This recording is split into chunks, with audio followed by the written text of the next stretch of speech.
Hi everyone, it's me Flower Child 567, and just want to tell you that today is the Tamriel Storyteller Hour. It's Friday and this is just my fun hour because I share lore on areas of interest for me in Elderscrolls Online, and I also like to dedicate this weekly episode to the writers of Elder Scroll Online, all those individuals who write all this lore and create wonderful backstories for our dungeons and our delves and each of our chapters. Elder Scrolls Online is very rich in storytelling, and I know that there's a host of people playing this game who aren't really that interested in any of that.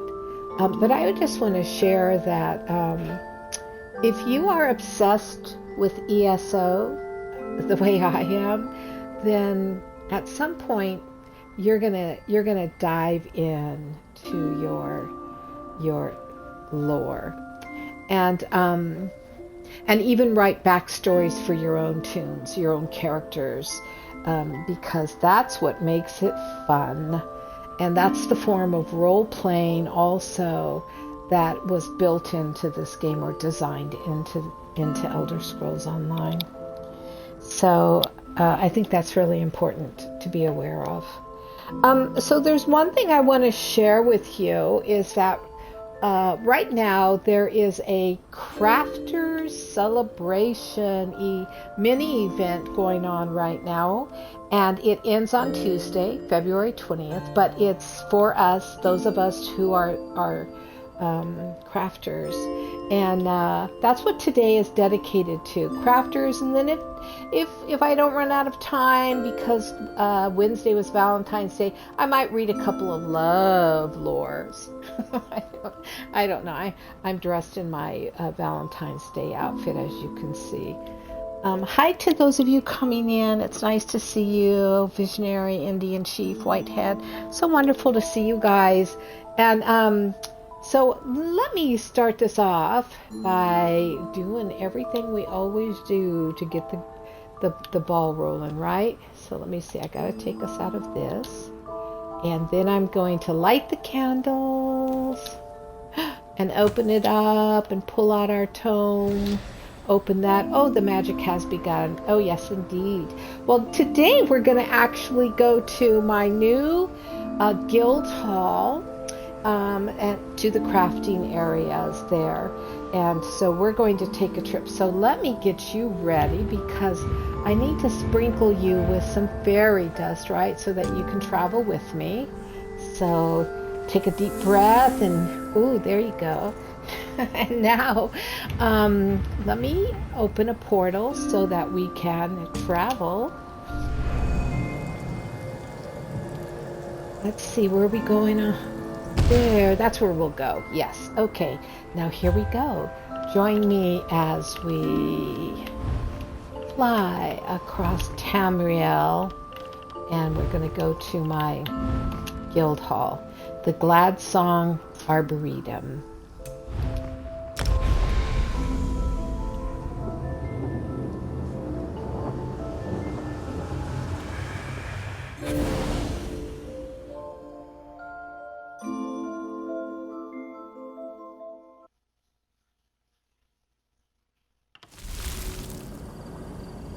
And here we are.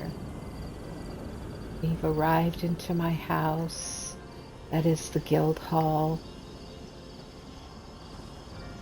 There goes Hildegard. Oh, and here is Kor. And over there, you can see having a conversation is the wonderful Gilda Dill, the rag picker, and of course my faithful, ever faithful Nuzame, a Canadian dancer, and of course our banker, Baron and Jango Plume, and they're all here waiting to greet all the guild members who come here. But I'm going to take you up to the crafting area.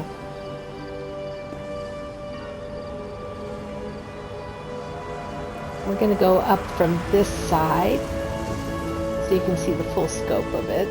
And this crafting area I built in a location that had no land to the left.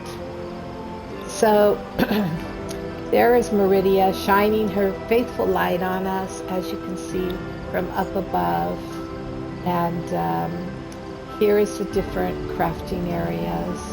Along this row is our woodworking stations and our treasures and our armory. And back here are the blacksmithing stations. And here is the chest that I store my researchables in, that I'm going to research. And woodworking is completely done.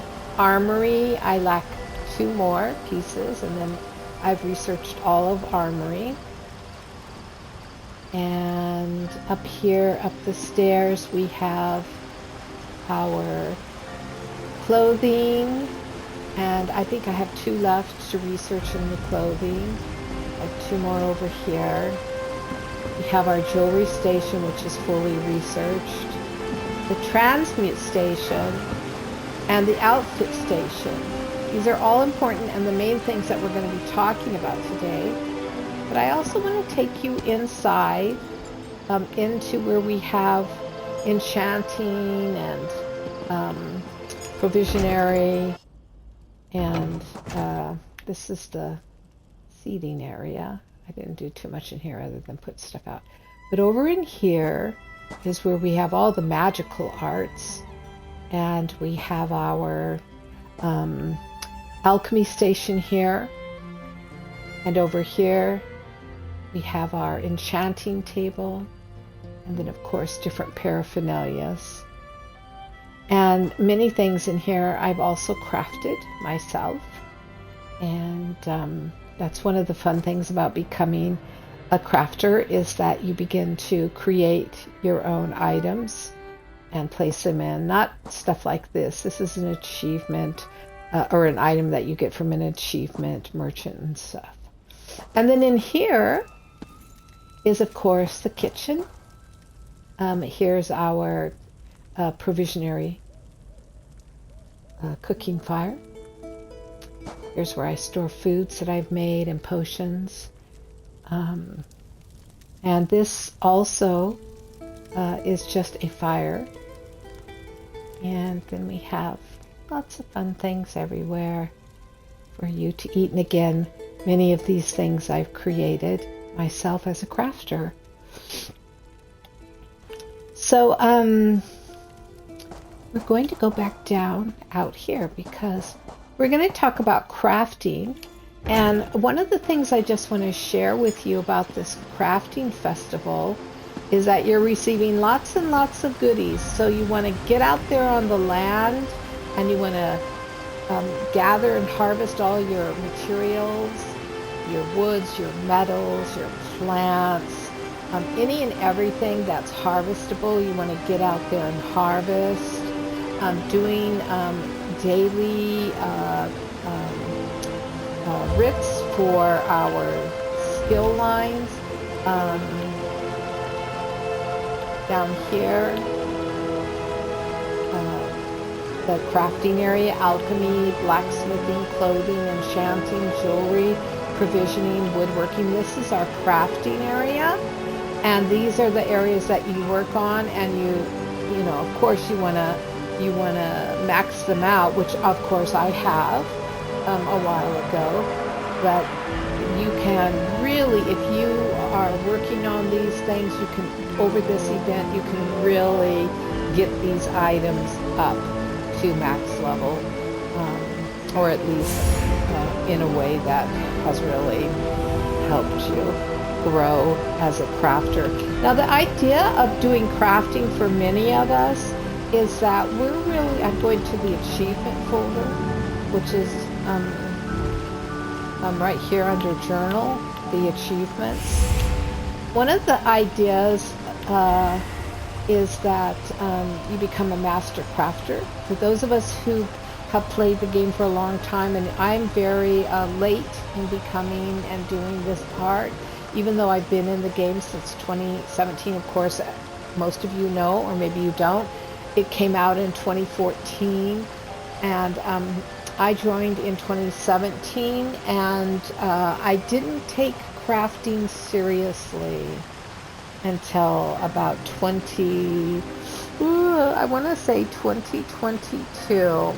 And then I've spent the last year really working on my achievements as a crafter, and it takes a while because I'm not, whatever. But I want to show you here in the crafting, because you can become a crafter master. But I'm going to go down to the qualifications of becoming a master crafter. You can see there's a lot of achievements here. Okay, a lot of achievements. But the one line that you want to pay most attention to, and I'm looking for it here, Grand Master Crafter, right there.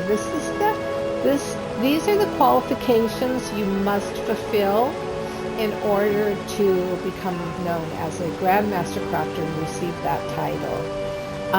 So, of course, mine's in progress, as you can see, but Provisions Master and Unsurpassed Crafter, Trait Master, Jewelry Trait Master, Learn the Nernho Trait, True Style Master, Recipe Compendium, Potency, and Botanist.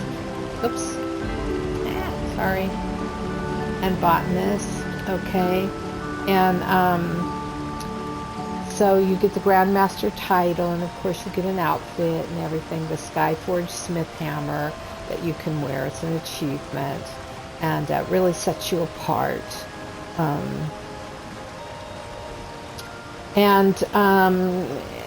People think they come in and they have to do everything that's in here. But find your Grandmaster Crafter, and then start checking those off. And do, because each of those has a line. So I'm still doing True Style Master. Let's look at True Style Master.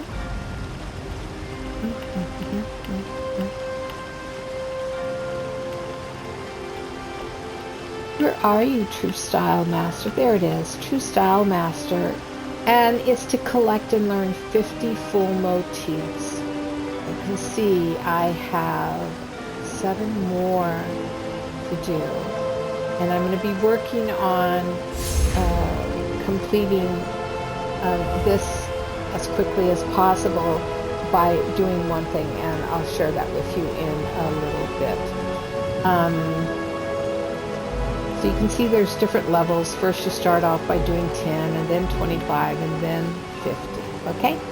And then the other thing is the Unsurpassed Crafter, and this is the hard one.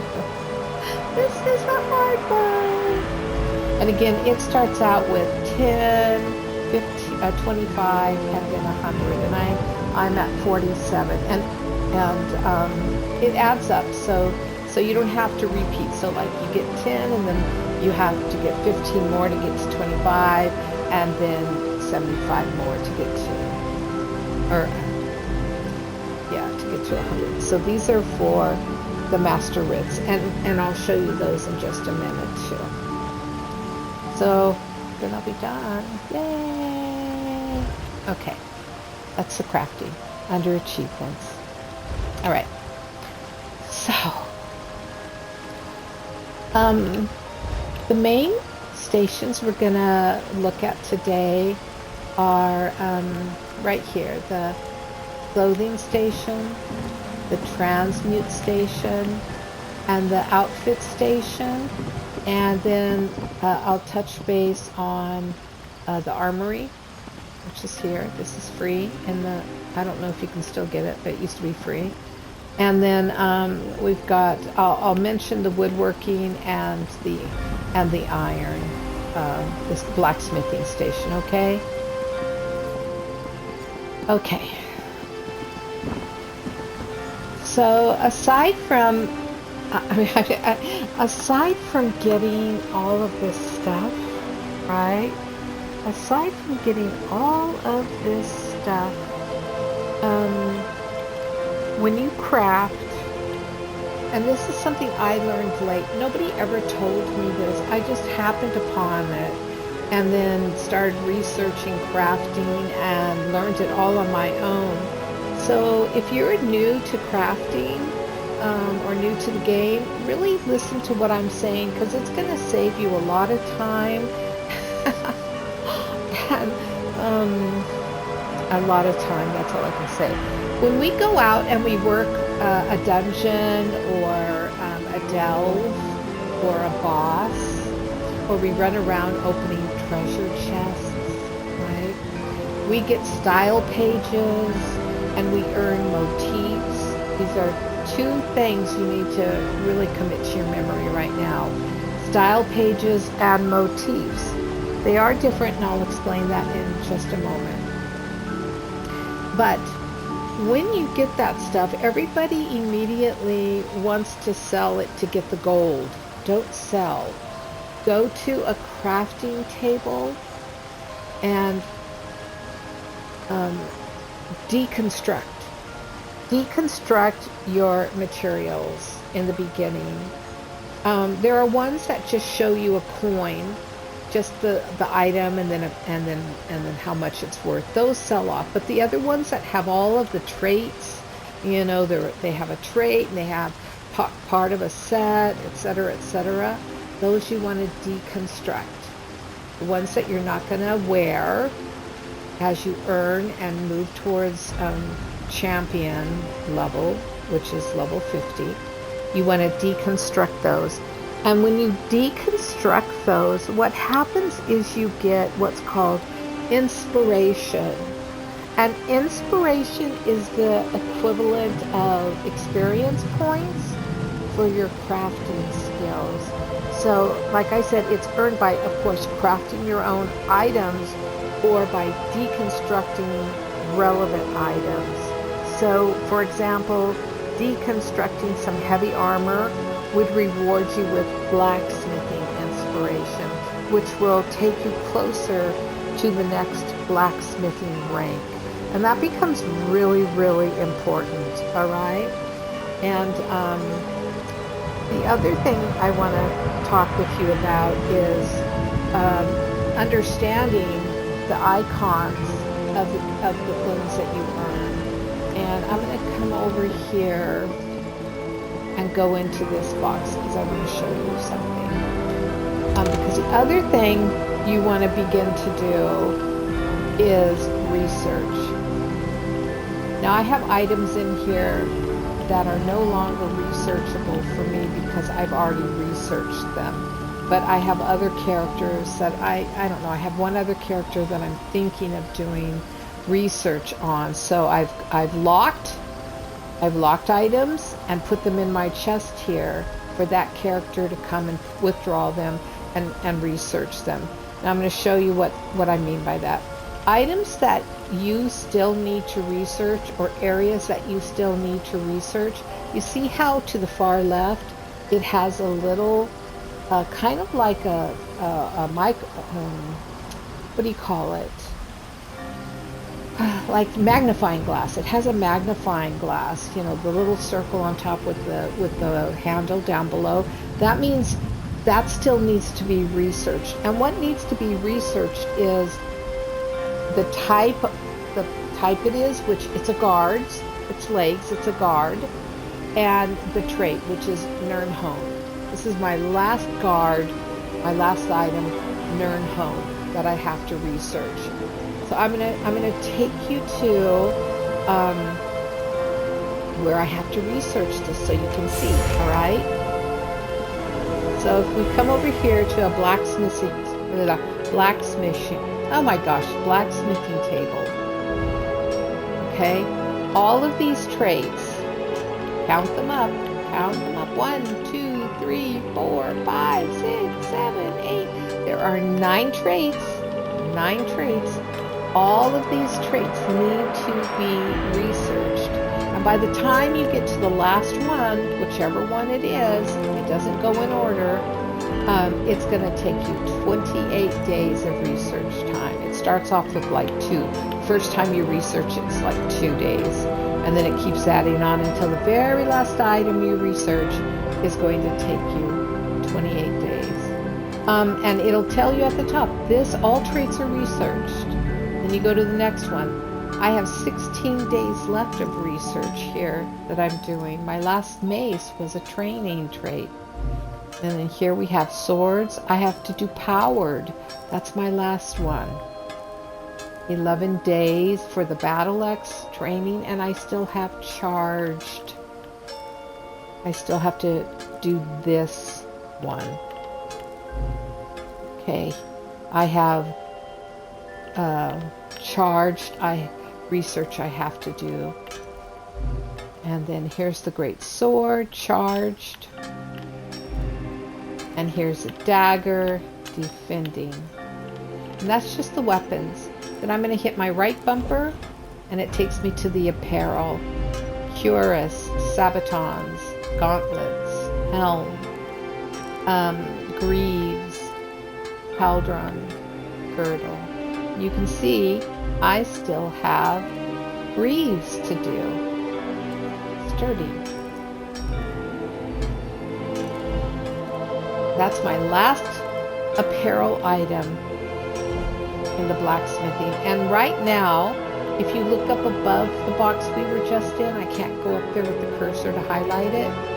It says researching 2 out of 3. I can research 3 items at a time.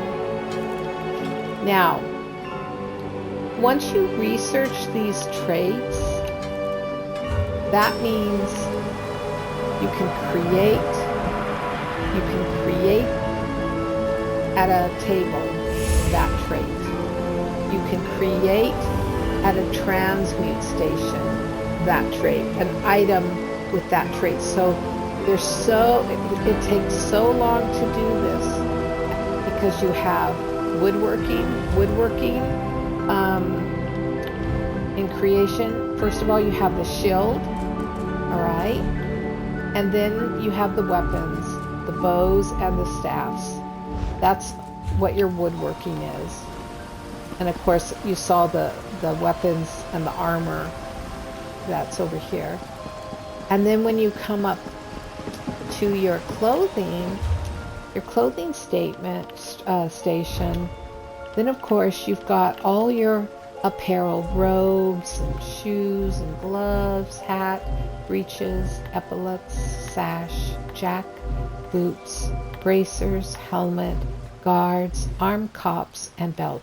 So this does all your lightweight and medium clothes, and the blacksmithing does all your heavy clothes and metal weapons. And then of course your jewelry station does your necklaces and your rings. And I got all of these done. 1, 2, 3, 4, 5, 6, 7, 8, 9. All my weapons are researched. I mean, all my jewelry is researched. All my woodworking is researched. As you saw, for blacksmithing, I have about 3 items to research. And for clothing, I still have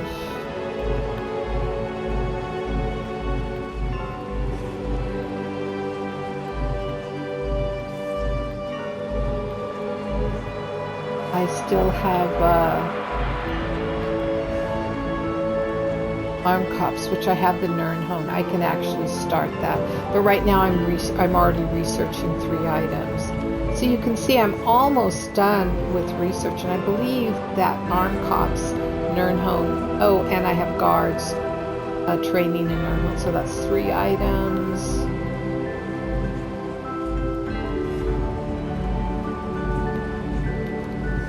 So see, this it's going to take me until summer to finish my clothing station, because you can only research 1 of each piece at a time, even though I can research up to 3 pieces at a time. That's kind of sad. Alright, so I'm going to show you something else. We get style pages, right? We get style pages, and we get motifs. And we're going to look at those in a minute. But first we're going to look at some lore. I'm going here into the lore. Did you know that every single motif you get, you also receive a motif lore book for that item? And it gives you some information on it. So, for example, Abahs watch maces. I'm going to read this out to you. I just sold that Ironville outfit a load of first quality arms and armor, good enough that our own Abahs landing guards are going to look shabby in comparison, and that's not going to do. We need to show a unified front to the will, with a standardized look to our guards, based on what we've got in the warehouses. Let's equip them as indicated below. Maces, we got all the maces from the same forge as the axes and shields, and they have that same double-crested motif, in this case, as the shape of the sharp flames on the maces' heads. That double crescent, I wonder what it means. Well, as you go on and you read and you gather the different motif lore books, it actually begins to tell you exactly what every symbol on this particular motif, Abah's watch, would mean. Same thing for all of them. And you can come to your lore book library here, and this is a quick and easy way to see just how much more you have to get. Remember, having full motifs qualify for your Grandmaster Crafter title. So all of them, or most of them, have 14 items that you have to get. You can come here quickly and check. Like, for example, I still need, look at how many. I only have 3 of Abah's. 0, 0, 0, 0, 0. But as I go down and I start to look, Ancient Orc, Anaquina, I don't know how to say that, Lark's Apostle. I can come here and I can say, oh, look at Assassin's League. I have it almost. So I might go into the Assassin's League, right? And quickly look at the ones I don't have. Leagues, I don't have swords, staves, shoulders, maces, chests, or bows. So I could look towards earning those or buying those or whatever. But I know I need those to complete this. So obviously, we'll come back to the crafting books in just a second. This gives you an idea of how much work. Wow, I have Dreadhorn style, 14 of 14. Dremora, 14 of 14. Dramanatha, 14 of 14.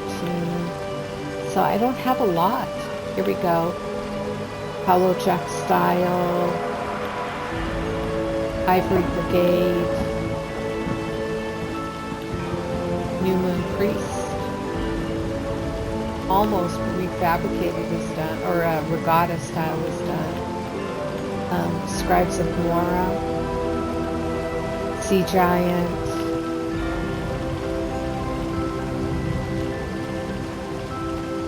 so you can see how many I do have done. But the thing about these,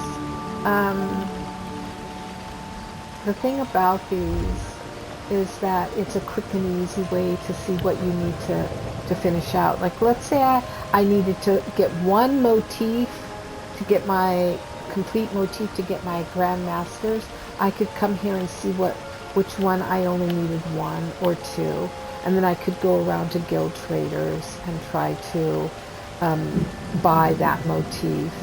Or I could go and work the boss or the dungeon for that motif. Let's look at that lore. Let's look at some lore. Where's my lore? Oh, there we go. I just crafting lore. Here's your crafting books. 23 out of 24. Not bad. So a clothing primer. So when you first start going around, or if you haven't ever, go around and collect these at a public crafting area. First time you're going around, make sure you get these. It tells you all the lore about how to do this particular skill line. A guide to fishing. Yes, there's a master angler you can get. It's really hard.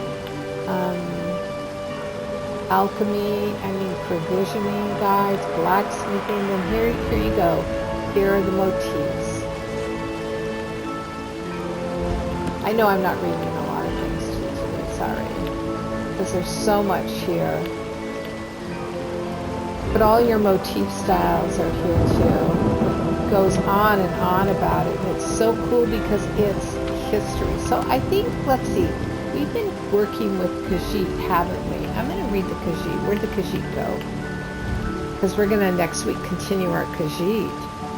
So, crafting motif style, Khajiit. Being notes by Dr. Alfidia Lupus for a series of pamphlets on the major cultural styles of Tamriel.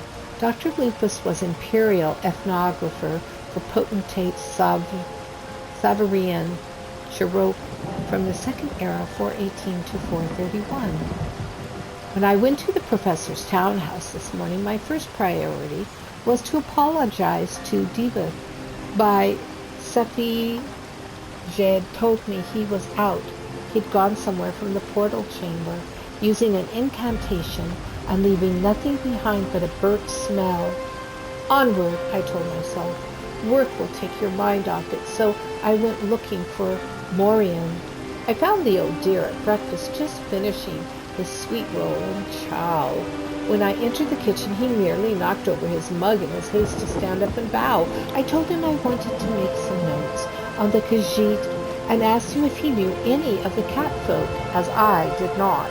He said he knew exactly the person I needed and would be delighted to help me, since that irascible Telbani had taken the day off. Irascible. I had often passed a seasonal camp of the boundary peddlers outside the market gate, but I had never gone in.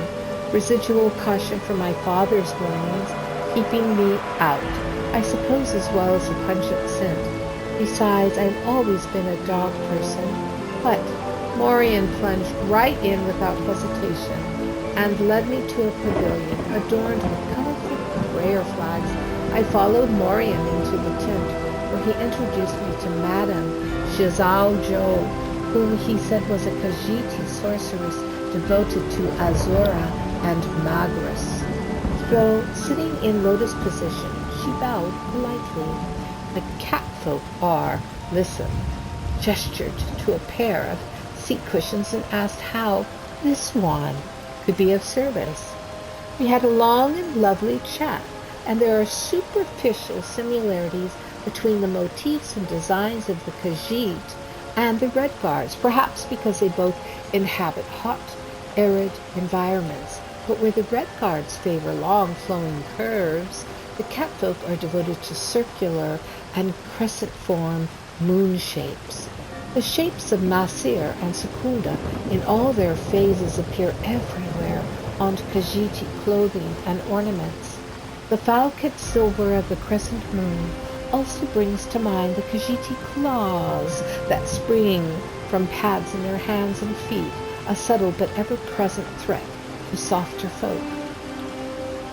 Shizaaho made us some tea, sticky sweet like all Khajiiti food and drink.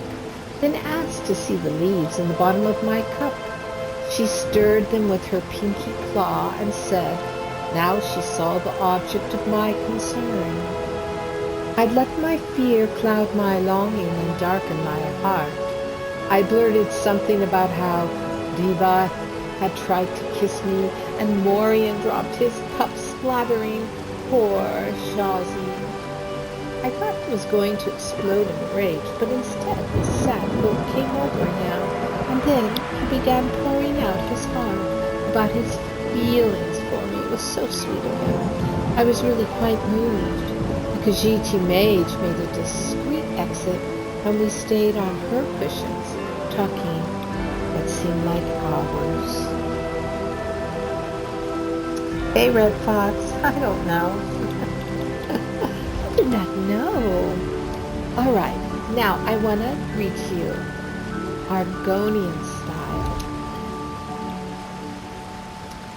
Crafting Motif 9, Argonian style. Being notes by Dr. Alfidia Lupus for a series of pamphlets on the major cultural styles, blah, blah, blah, blah, blah. This morning my maid, Darilla, came to me all a-twitter with the news that there was a lizard woman at the door asking for me and insisting it was urgent. There aren't many Argonians in the city, and it occurred to me this might be a relative of Sajij, sent with some dreadful news about Morian, so I adorned my university robe and hurried down. There was indeed a young lizard woman waiting in the street, clad in a fetching spider silk jumper adorned with intricate spiral designs. She said her name was Lipsfertel, which I thought must be a joke, but who can tell given these reptilians' impassive features, and she'd been sent to bring me to her master, Deshwum, the Persiphan. She said she didn't know what it was about, but it was a matter of some urgency, and she was to lead me to her master immediately. I nodded nervously and followed. The Argonian lass led me out the temple gate and down to the docks, far out on the end of which we found a curious old house. I'd never before noticed with a dark sign by the door that read the Zanir, a word unfamiliar to me. We went inside to find a large house entirely occupied by Argonians, a dozen or so who seemingly lived there, using all the rooms in common everywhere. I looked. I saw Argonian hangings, sculptures, and fetishes, all made from natural materials such as shells, bone, and feathers glowing with the bright spiral and geometric designs. If these objects were representative of what the Argonians used in their home regions, then snakeskin, tortoiseshell, jagged teeth, turquoise, and jade, all of which we could consider exotic materials, must be commonplace in Black Marsh. Lipsfertel led me up a ramp that had apparently replaced the house's staircase. On the upper level, she introduced me to a humid room that, to me at least, smelled of decay and mold. Coughing, I entered, discovering a room almost entirely full of potted jungle plants, some of these seemingly long dead and rotting. I stepped on something that squished beneath my sandal and stepped back involuntarily. But the lizard lass gently took my hand, drew me past a wall of ferns and into the center of the room. There, incongruously, I discovered a large porcelain Nibonese bathtub, like the one in my own vanity chamber, but this one was filled almost to the rim with a noisome greenish mud, and lying in this mud, nose barely above the surface, was the oldest Argonian I'd ever seen. In fact, the withered and wizened lizard man looked so much like a mummy, I was startled when it opened its mouth and spoke. In a voice like creaking leather, the reptilian slowly said, I am Deshwum. You are Alfid, brightest star of the city. You are welcome in my Uts, my nest. He seemed to be looking someplace over my shoulder, and I saw that the old lizard's eyes were clouded over with an opalescent film. He was blind. This infirmity was somehow reassuring, enabling me to regain my self-possession and fall gratefully into the routines of etiquette. I bowed, though he couldn't see it, and said, "I'm honored to be received into your home, venerable Deshwon. How can one such as I be of service to an elder of wisdom?" "You can beware," he croaked, scaled hands emerging from the mud and levering him up on the rim of the bathtub. "Your dry-skinned mages, the weft unravels about them," he said more calmly, making an unfamiliar spiral gesture above the tub. "It is wrong. The Arabic schemes should not be disjoined with intent of malice." I had been around wizards long enough to guess at what he meant. "Morian," I gasped, and Tibeth? They're in danger? What can I do?" Deshwon clacked his jaws twice and then said, "You are capable. You must stop them. You will prevail. If not..." 3 sharp spines rose up from his brow. "There will be ill dreams and serration for all who swim the river." Cock. The old Argonian suddenly began thrashing about in the tub, spilling muck over the sides. "Hello." Liv's Fertel deftly picked up a jug that seemed to be made from a singular insect's carapace, uncorked it, and poured some brown liquid down the old lizard man's throat. "Go," she hissed, pointing toward the door. "Do as he says now." I turned, ran out of the room, down the ramp, out the door, and back to the Imperial. That's pretty fun, huh? Let's see, what else? I'll read one more. Maybe I'll read Wood Elf style.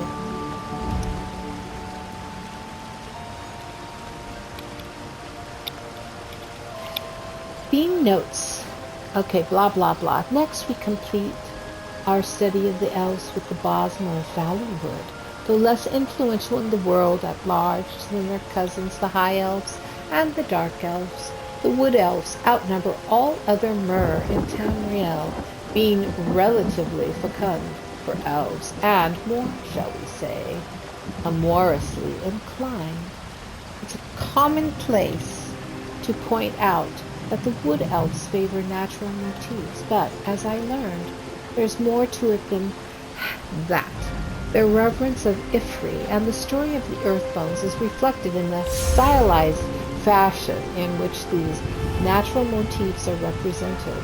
The Bosmer believe that all nature was in chaos before Ifri gave all plants, animals, and people their names, which defined the permanent form each species would take. Thus, each species is depicted by a particular idolized motif, which represents the earth form it was given by Ifri. Now, this is reflected in the designs that appear everywhere on wood elven arts, crafts, and clothing. These designs are drawn from a large repertoire, as there is a design for each species of plant and animal in the Bosmer's world, but the use and depiction of these designs is culturally prescribed, and there is very little room for variation. Unorthodox usage of these stylized pictograms is considered improper, just plain wrong. This may seem paradoxical in a race whose members otherwise seem so carefree and easygoing, but it is so, as I had an opportunity to see for myself. There are quite a few wood elves in the Imperial City, enough that there is a small Bosmer neighborhood down on the waterfront, served by a tavern called the Tipsy Torchbud. Giver of Fear, the fascinating dark elf wizard assisting Morian Zinnis in his experiments, had offered to take me there, and I agreed. When I arrived at Morian's house on the date of our jaunt to the docks, the old professor himself answered the door, and I was surprised when he asked me to step into his study for a moment. Also surprising was the way Morian was turned out in a new silk robe sporting star sign symbols, hair trimmed and combed, and smelling faintly of lavender. Quite a transformation from the disreputable, singed and stained robes I'd seen him in previously. And it turned out he wanted to caution me about going down to the waterfront with Vivieth Fear. I'm afraid I laughed, at which he reddened, and I then told him I was a grown woman who could take care of myself herself. He was somewhat abashed and muttered some excuses from which I gathered that he was more concerned about my spending time with Divith than going to the docks. I didn't want his feelings hurt, so I complimented his new robe, at which he beamed, and then I went to the parlor to meet Divith.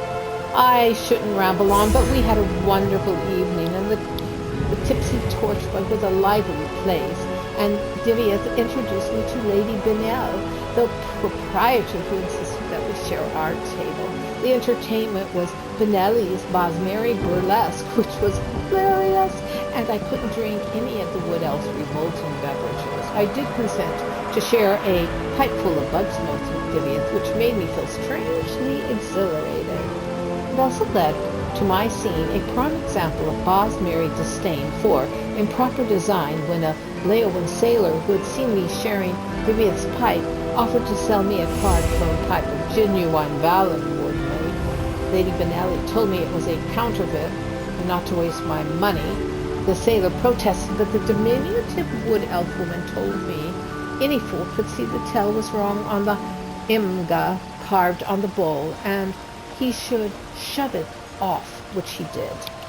Now, Divith and I shoved off shortly thereafter, and on our way back to the city gates, he pointed to the stars in the brilliant night sky and told me the ancient Chimeri names for the constellations. I must confess, I remember nothing but the warm tones of his resonant voice and the warm touch of his hand on my arm. What about the Wood Elves? I just read you all about the Wood Elves. Now, come, my friends, because we're closing in on the hour, and I want to show you. I want to show you the rest of my lovely guild hall.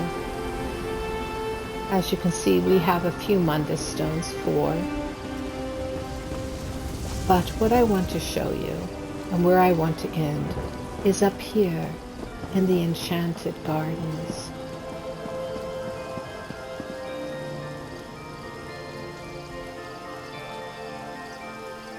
We're in our Enchanted Gardens, a place of peace and solitude. There's wonderful essence of serenity here. So, my friends, perhaps I should read to you right now a love story, or isn't it just after Valentine's Day, and love is still in the air. It makes us all so sentimental, doesn't it? All right, let me find one that I really want to read to you. Let's see. She is my light. I shall give of myself, for what is love if not sacrifice of my light? I am brighter than the rest. She will take my light first. I have more light than they. She is my light, Halata, the lustrous. Come take my light from me.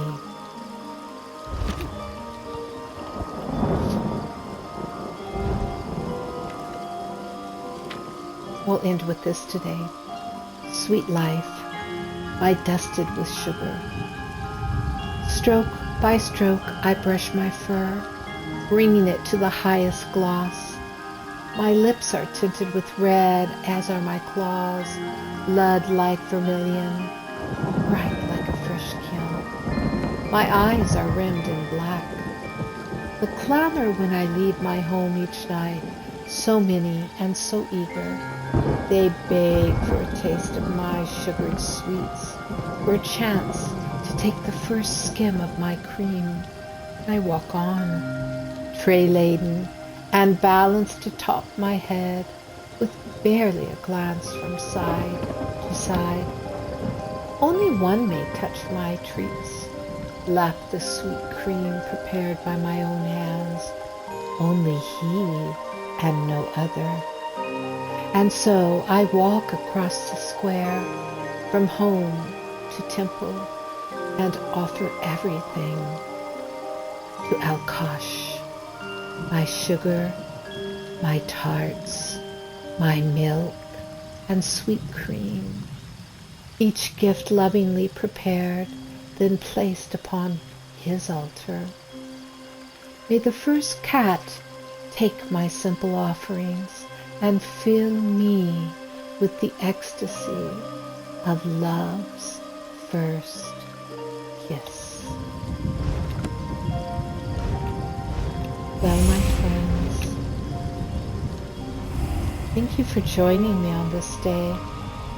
I wish you a wonderful rest of your weekend. And don't forget, have fun harvesting, collecting, creating. Just have a wonderful, wonderful celebration of the crafter's world. See you next week.